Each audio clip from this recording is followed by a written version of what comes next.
Hello, everybody. Welcome to another video. Today is the 22nd of November. Today's video will be focusing on Velyka Novosilka and, of course, advances south of Chasiv Yar, right along the Donbas Canal. There are actually some really important gains over there, in addition to the Russians entering a new village on the Luhansk Kharkiv border. So let's zoom in and begin by looking at Velyka Novosilka. You're going to see over here that some of the Russian claims have not been substantiated yet, but if they are to be confirmed, which they could be overnight, then it will be indicative of a really large, broad Russian advance just to the east of the city, which will allow the Russians to get control over some of the key routes leading directly into this urban cluster. So you can see that based on the confirmed advances, which I found via the geolocations, you have here 9 square kilometers of territory being taken over by the Russian side. Here you can see a video is released by the 40th Naval Infantry Brigade. That is the Russian unit involved, not necessarily with all of the attacks towards Velyka Novosilka, but definitely with the vector of assault heading towards Rozdolnya, as you can see over here on the map. So over the past 24 hours, the 40th Brigade has been able to infiltrate past Shakhtarsk, advance along the same higher elevated areas that begin around Shakhtarsk and Yaza Polyana, and really take over open fields. In earnest, there are some trenches and dugouts located in this intermediary region between Novi Komar, Rozdolnya, and Velyka Novosilka, and a lot of them have not been cleared yet. So now the Russians are in the process of arriving there, dismounting troops from some smaller armored columns. You're not seeing massive columns in this case. As I've said previously, they're using lighter vehicles. Sometimes they're still armored, other times they're private vehicles, and that's being done, of course, for the reason of speed. So then they can dismount troops in locations such as the ones that I'm marking with an X over here. And as of now, they're currently engaged in those clashes. So the Ukrainians, they organized some of their local forces, probably from the 128th Brigade, but there were a few other units here as well. So they moved in from Bakhatir and more generally from the highway sort of array that connects from the Dnipro border across the Vavcha River into southern Donetsk and then pushes southwards into Velyka Novosilka. So you had several tanks and APCs being sent in as reinforcements to repel the Russian assaults. On November 22nd, they were spotted by the reconnaissance crew of the 40th Brigade and targeted in kind by FPV drones, leading to the destruction of one tank. At least another tank was damaged, and then a VAB APC was destroyed as well. So those all occurred along the same span of this paved road, this really important supply line. And it shows how, even though the physical control is still under Ukrainian hands, this road, which is really, really important, one of the few lifelines left for Velyka Novosilka, it is currently being targeted throughout daylight hours by Russian drones. And you're going to see that intensity go up as the Russians are now really, really close to reaching Rozdolnya itself. I want to show you guys actually the distances over here on the map. You can see that the Russians are only about 1.7 kilometers away, and then from the road, they're about 4.6 kilometers away. Basically, we know of this Russian advance because some of the tanks and some of the vehicles were able to make it to Rozdolnya. They were not targeted on the highway to the north, and then they fired towards Russian troops that had already dismounted in this local stronghold. And the Russians, of course, spotted them and targeted them as well. So that's how we know about the geolocation. And the Russian gains that they have been able to yield over the past day may be larger, and that may be confirmed by Ukrainian sources like Deep State that usually have their updates released around midnight, Ukrainian time, of course. And that would be along the key roads, basically sandwiched in between these open fields. So you have the one over here that starts in Shakhtarsk and then makes it into eastern Velyka Novosilka, and then from Zolotaniva.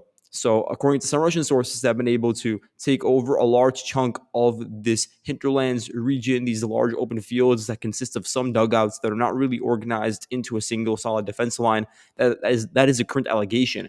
And the area that I circled in the area between these two lines is largely on high elevation, higher elevated areas that completely dominates the river valley, the floodplain on which Vermivka, Neskuchnia, Strozhove, all these other Ukrainian holdings are located on, in addition to all of the roads that connect these villages together.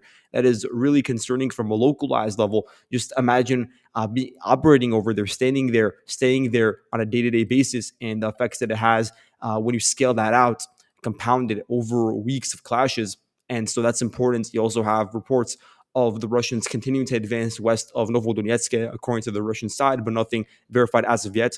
Again, when it comes to elevation, you have here this region I'm circling in red. really, really important hill the Ukrainians currently control, but the hill extends southwards, and the areas that are to the south are under Russian control or in the gray zone. Those are also in high elevation that once again dominate the urban cluster to the north. So that's important to keep in mind as well. When we look at the Yazda area, you have again another really important height. That height, it starts around Shakhtarska. I'm going to sort of show you guys with the semicircle and ends around Komar and Odradne. So around this highway over here. So everything in between is just on really, really high elevation. You could see the implications for that when it comes to the suburbs of Andrivka, which are located on a river valley due to the Vavcha River passing through there. Same thing with Komar, really important localized supply hub. And it is, of course, also on a floodplain, the Mokriali floodplain in that particular case. So all of them will be exposed to intense direct fire if the Russians continue to advance along this axis northeastwards towards Komar, for instance, which I believe is definitely a Russian target following Velyka Novosilka and in the process of taking over Andrivka, for instance. So, all in all, I'm saying that there is a possibility of the Russians being located at a line of contact that looked, say, oppose something more like this, where they only are maybe 3 or 2 kilometers away from the city itself. And it really shouldn't come as a surprise when you look at the dynamics here. After the Russian forces really spent a lot of the past couple of months following the fall of Bukhadar hopping from village to village in areas that the Ukrainians simply could not hold on to. They did not have the garrisons for it. They did not have the localized elevation advantage. Their supply lines were being bombarded by the Russian side, really throughout all directions. And the garrisons, the troop units, the composition was simply lackluster and still remains that way, even with the reinforcements of the 128th and the 58th Motorized Brigades. When you look at the core of Velyka Novosilka and the other Ukrainian units that are acting as vanguards and other fronts where the Russians have recently intensified, like Oruzhenia or to the west in Rivnopil, it really is a small garrison when you add it up in total, between 8 to 9,000 troops, as opposed to the Russians who have, suppose, 30,000 troops within this entire area that is basically centered around Staromlynivka. That's one of the Russian local centers of gravity. And now you're going to see that in addition to the 127th Motor Rifle Division being one of the main organizing points, you have the Russian garrisons here and to the east converging around Velyka Novosilka, meaning there will be additional manpower and additional strain. And the strain coming from the east is different from the strain coming from the south because, at least in the south, you have a more unified defense line by the Ukrainians.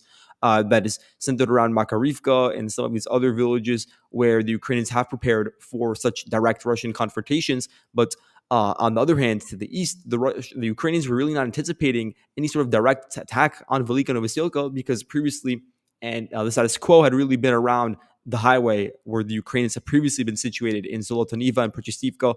So the breakthroughs by the Russian forces over there really have changed the entire dynamic of the battles over here.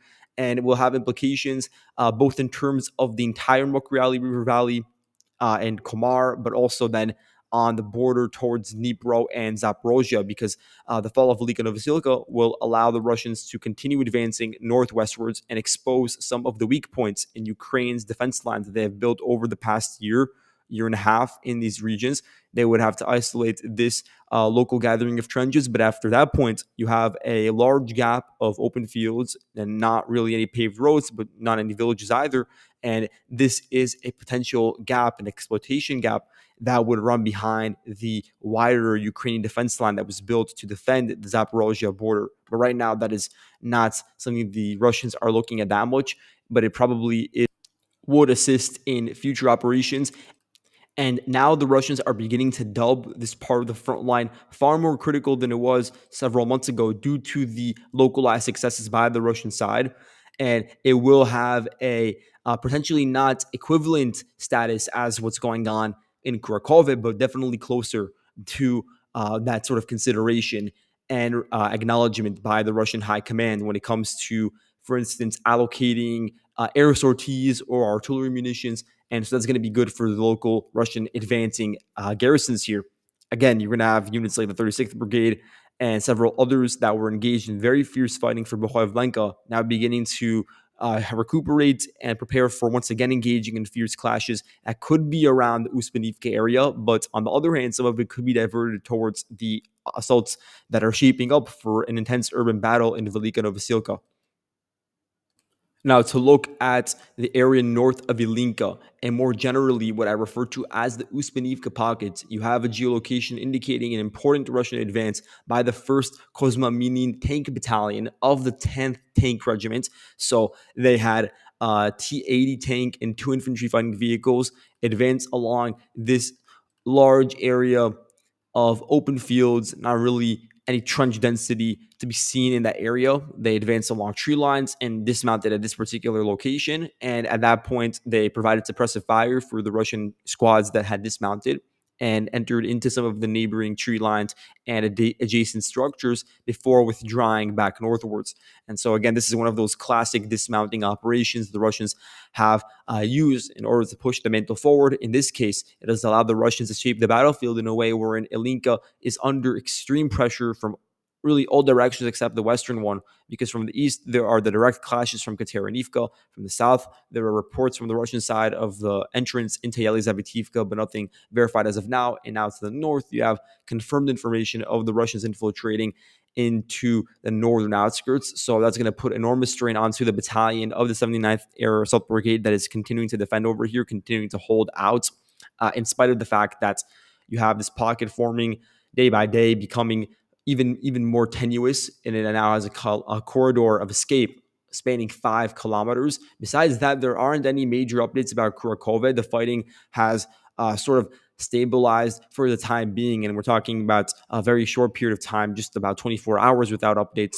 Could change very quickly, but the Russians, I believe, are focusing on solidifying control of eastern Kurakove, potentially looking to eliminate some of the excess Ukrainian positions, which would include this outpost over here, which I haven't seen proof of being cleared yet. There's an agricultural area over here, and some of the vestiges of the Ukrainian 2015 to 2022 defense line built around Kurakove.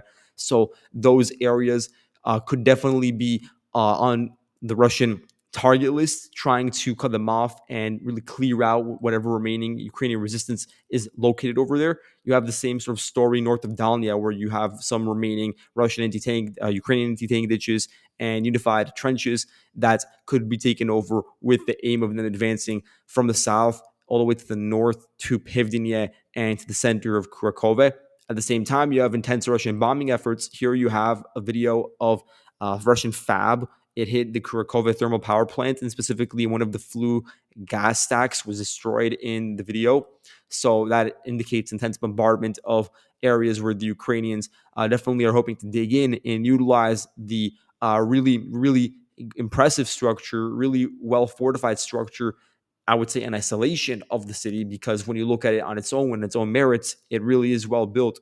But you really can't get around the fact that it is located in a tricky area, both because of the really wide reservoir to the north and then flanks to the south that the Russians are currently advancing through, like in Dalnya.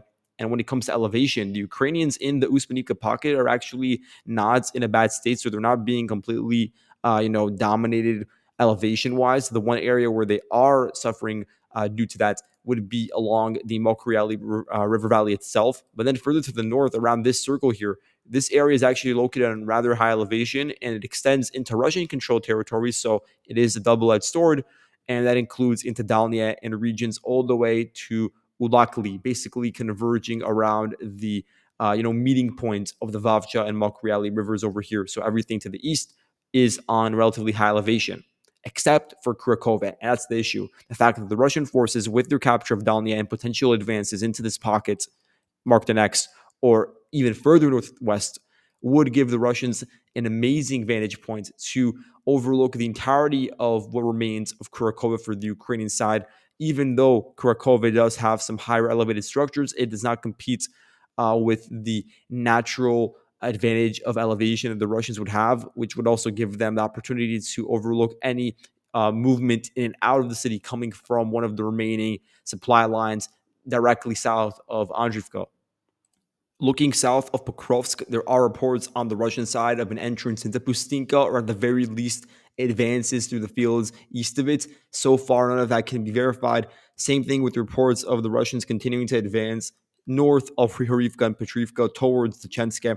Along the E50 highway, for instance, there are a lot of open fields over here that are ripe for Russian capture. The Ukrainians don't have the ability in some of these regions to dig in because there aren't any static defense positions built in the first place. So for now, I'm having this 2.7 kilometer area of open field marked as a gray zone until we see indication of the Russians pushing through. But I would assume that the 68th Brigade is keen on ensuring that does not occur. So it is possible that they have small squads operating in the tree lines, even if it's above ground. And then the Dovbush FPV group is really, really involved with targeting any Russian movement of troops past the Petrivka-Hryhorivka rail line and further northward. So that's really their task at the moment. At the same time, you have the continued localized counterattacks by the Ukrainian side that have actually yielded success, this time by the 425th Skala Assault Battalion, really important unit for the Ukrainian defense in this region. This time, they were able to secure 1.26 square kilometers of territory based on footage that they posted on November 21st, but the video itself could have been older. I'm not exactly sure. So the Skull Battalion, they dismounted forces from a Bradley infantry fighting vehicle. The troops were able to make it into this localized stronghold built initially by the Ukrainians on one of the defense lines that would be north of Mykolaiivka, initially taken over by the Russian side. It was then recaptured, as you can see, by the Ukrainians, and that was taken back from the Russian 74th Motor Rifle Brigade, which is operating in this location. So the Russian Ukrainian troops, they dismounted, entered into the trenches. They threw grenades at the Russian soldiers who tried withdrawing from the location. And the Ukrainians, at their maximum extent, were able to advance, for using the measuring stick, about 1.5 kilometers. And it's not about the distance necessarily, but it's about what they were able to take in that specific distance. And that would be a really dense, intricate layer of defenses. So now the Ukrainians are going to convert that into their own base of defense right at the line of contact. And also, that will be a firing point to ensure the Russians can't continue to, conduct defensive activities from a village like Mykolaiivka. But to be fair to the Russian side, they've not really made this area a high priority, giving the Ukrainians the impetus and the opportunity, a window of opportunity to attack when the Russians aren't necessarily as focused on this area. And all of that is being done so the Ukrainians can prime themselves for whenever the Russians do intensify operations over here, to make it as difficult as possible for the Russians to continue advancing in depth towards an area like Mirnorod or even to the east of it. Because past the locations that the Ukrainians are currently counterattacking in, you do have this large swath of open fields, which, if we're measuring it, would go 2.6 kilometers northwards before reaching the next stronghold, and about, I suppose, 5 kilometers northwards before reaching a dense village or town like Mykolaiivka. And so that's really important for the Ukrainians to ensure that they have a solid defense line at the line of contact that hinders the Russian movement. Now, looking south of Chasiv Yar, this is very interesting. A geolocation from the 3rd Battalion of the 93rd Mechanized Brigade has confirmed a complete Ukrainian withdrawal west of the Donbas Canal. You could see that over here. In this video, it shows just singular FPV strike onto a Russian target near this tree line, and you can see that it is only about 150 meters away from the canal itself. So now, based on a wide array of geolocations across this entire open field region east of the canal, it is reasonable to deduce that there are no longer Ukrainian soldiers east of said canal.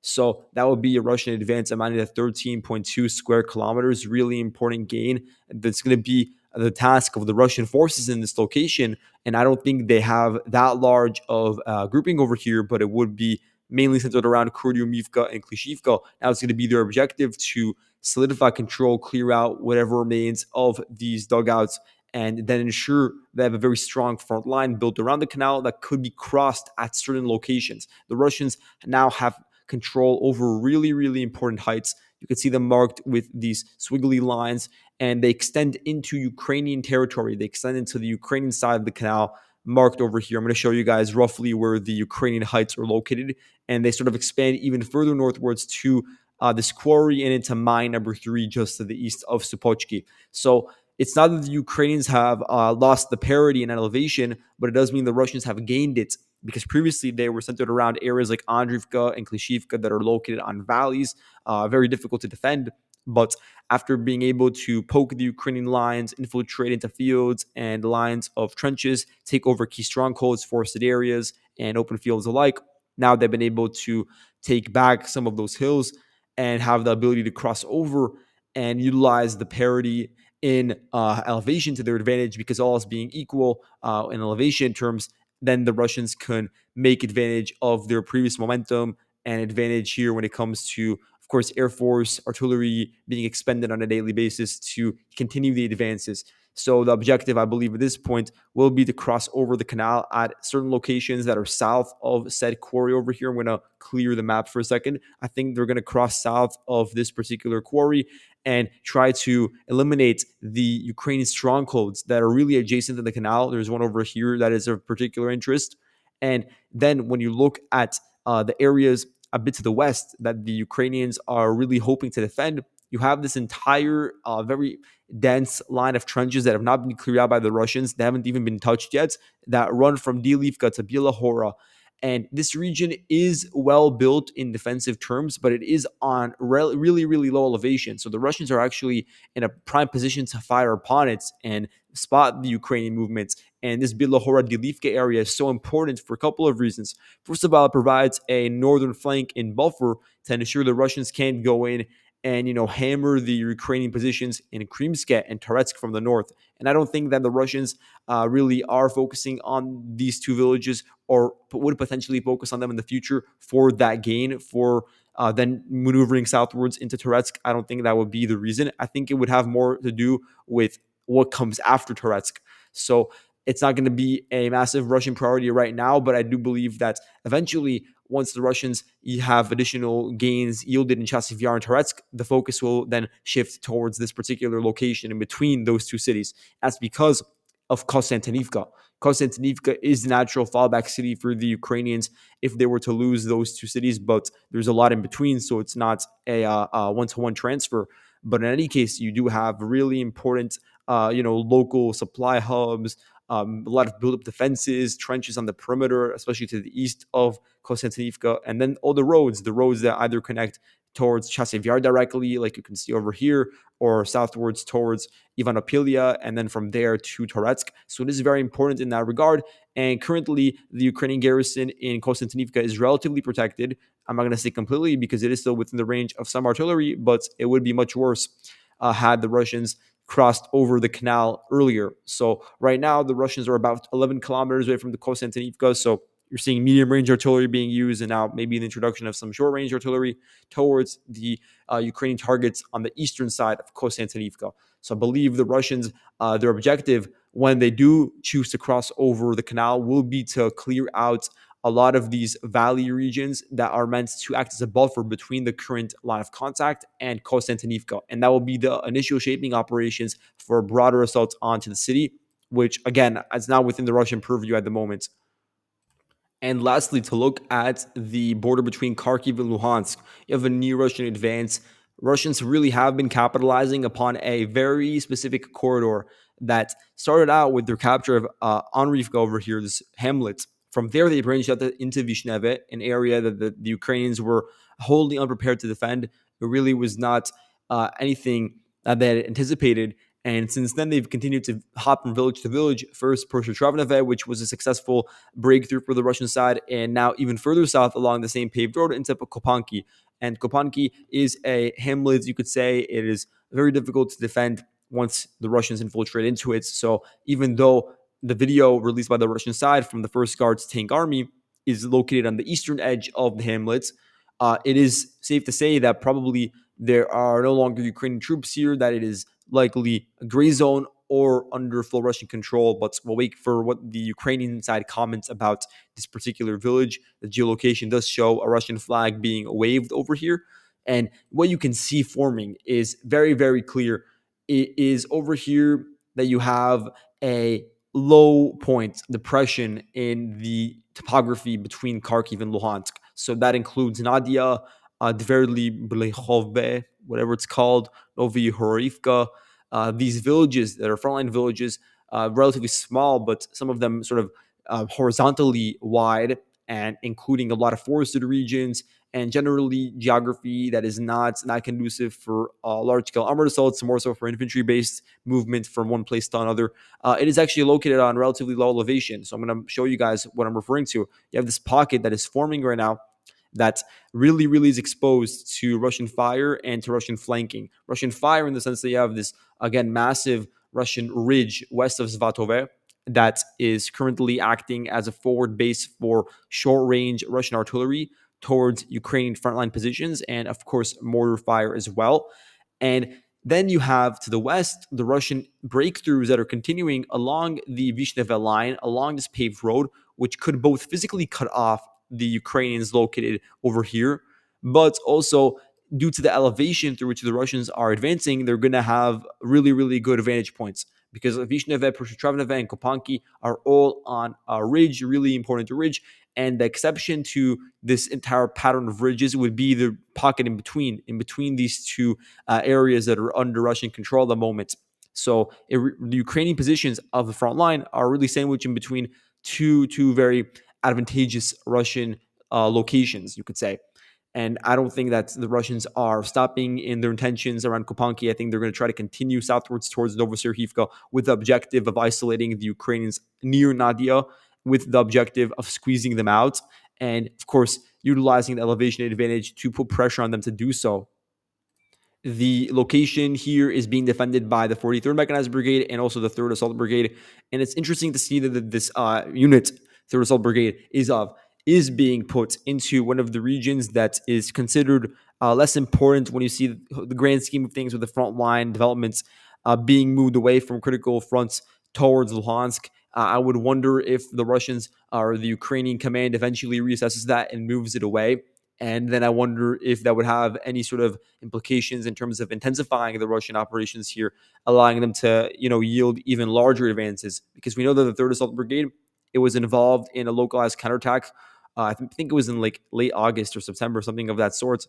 And they were able to just take back a couple of kilometers of fields west of Novovodiyane, but they were not even able to take the village itself, despite the combined efforts of the entire brigade force against a Russian element that was not really active in offensive activities at the time. And now the Russians are actually beginning to retake some of those territories, some of those open fields that had been conquered by the 3rd Brigade earlier on this year. So you're seeing the first pushes west of Novovodiyane by the Russian side, but not anything too significant at the moment. And so that's all that for today. Thank you all so much for watching.